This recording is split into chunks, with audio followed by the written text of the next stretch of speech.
Hi, and thank you for joining me for another video. Friends, this week's Parsha is Parashat Bamidbar, and the Parsha begins with the Almighty ordering the Israelites to be counted in the desert. It states to count them from the age that they're able to serve in the army, which is 20 years old. Now, I know I've heard many times people say that a boy becomes a man in Judaism at the age of 13 at their bar mitzvah. However, according to this text, it really alludes to the true age of masculinity being 20, which is the age that a male would be allowed to fight in the military. Clearly a more distinguishable characteristic. Actually, the Gemara brings down that 13 is only the age that a child's vows begin to be binding. Thus, we consider him responsible for them, and not that he's becoming a man. Also, you must know that celebrating the bar mitzvah could only really be traced back to around 500 years ago.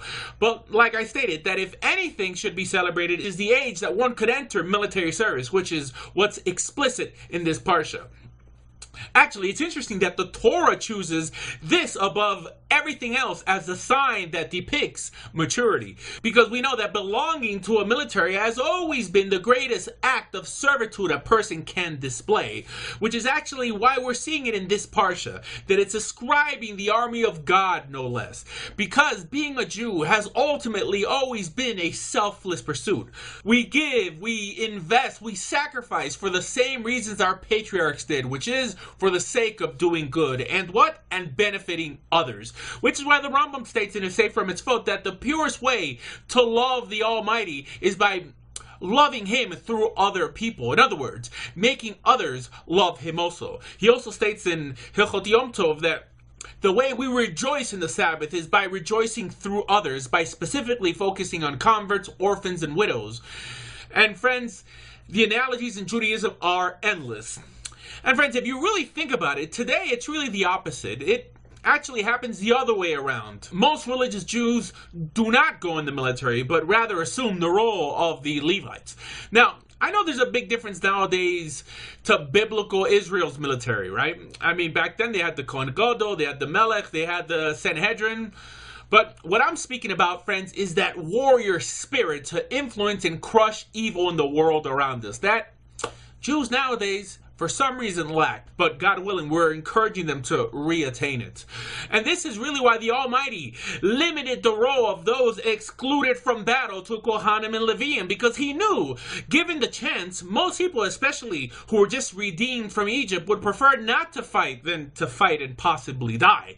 Not to say that the Levites and the priests did nothing, because Chazal teaches that they were the moral boosters of the battle. We even learned that there was a special priest that was anointed just to encourage the soldiers to fight. He was known as the anointed priest of war, which is pretty much how we see the distinction made throughout history, right? There were soldiers and then there were clergymen. In other words, everyone had to get involved. Everyone had to do something, especially for Milchemet Mitzvah.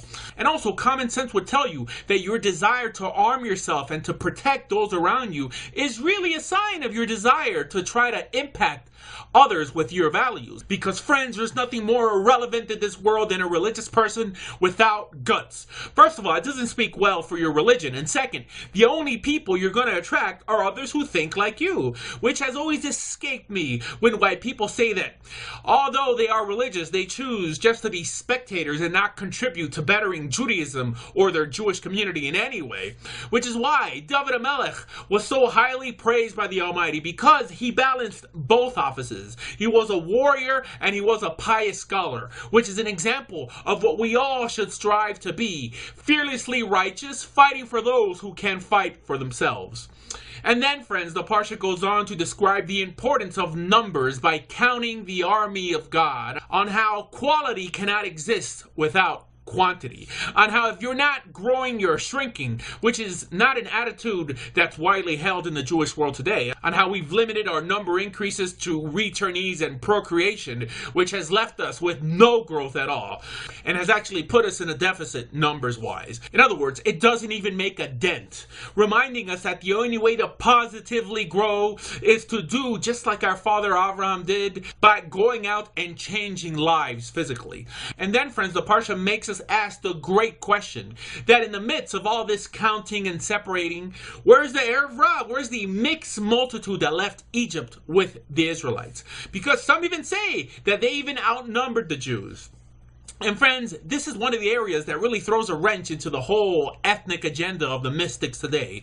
That the reason that the mixed multitude does not appear here is because they were absorbed into the other tribes of Israel, teaching us that Israel is not a race or even an ethnicity, but a force for good equipped with the values of our God, with His holy Torah. To the point that the Rambam states at the end of Hilchot Shemitah that anyone out there, no matter who your mother was, if you're committed enough, you could even become a spiritual descendant of the tribe of Levi and be as sanctified as the Holy of Holies itself. So friends, if you're hearing me today and you want to enter under the wings of the Shekhinah and join the cause for making this world a better place, I want to welcome you and encourage you to convert to Judaism. Please visit TorahJudaism.org for more information on conversion, and for more information on anything Jewish, please visit bejewish.org. Thank you.